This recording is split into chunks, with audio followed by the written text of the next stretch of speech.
To our viewers around the world, welcome to NHK Newsline. I'm Miki Yamamoto in Tokyo. U.S. officials are offering more of a conciliatory tone toward North Korea. The country has threatened to launch missiles near Guam, but its leader says he will watch the U.S. before making a decision. Now, U.S. officials are leaving the door open to hold talks with the country.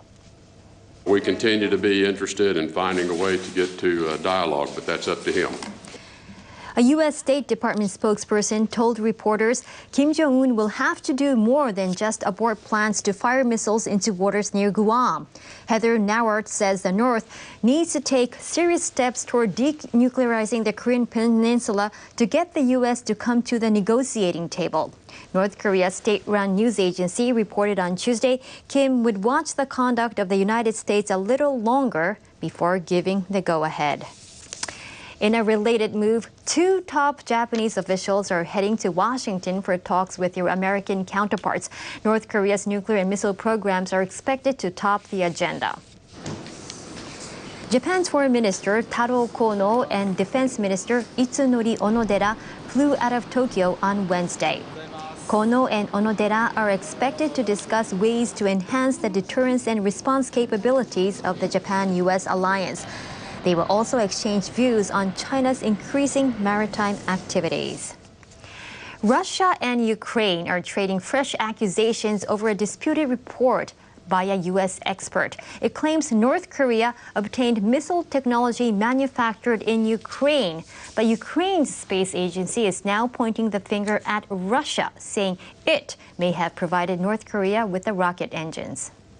Такие двигатели выпускались на Украине до Those types of engines were made in Ukraine until 2001, in accordance with documentation from a Moscow-based company. These engines were actively used in two projects and were made in Russia's interest. Yuri Radchenko also noted Moscow's friendly relations with Pyongyang. The U.S. experts' report says rapid advances in the North's ICBM technology were likely made possible by the black market acquisition of a Soviet engine.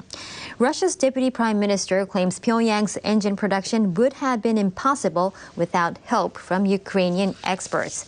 Meanwhile, American intelligence officials have told Reuters news agency they believe the North is capable of making its own engines and does not need to import technology.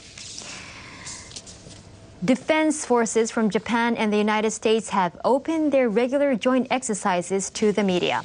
The current drill is drawing attention because the U.S. is using controversial aircraft despite some opposition.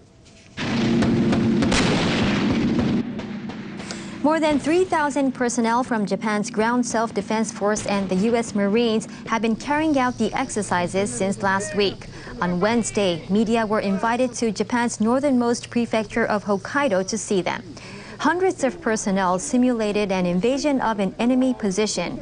Tanks fired shells and troops advanced, firing rifles and machine guns. What's at issue are these Osprey transport aircraft, which have been involved in a number of accidents over the years. Officials in Tokyo had requested the U.S. ground them after a fatal crash off Australia this month.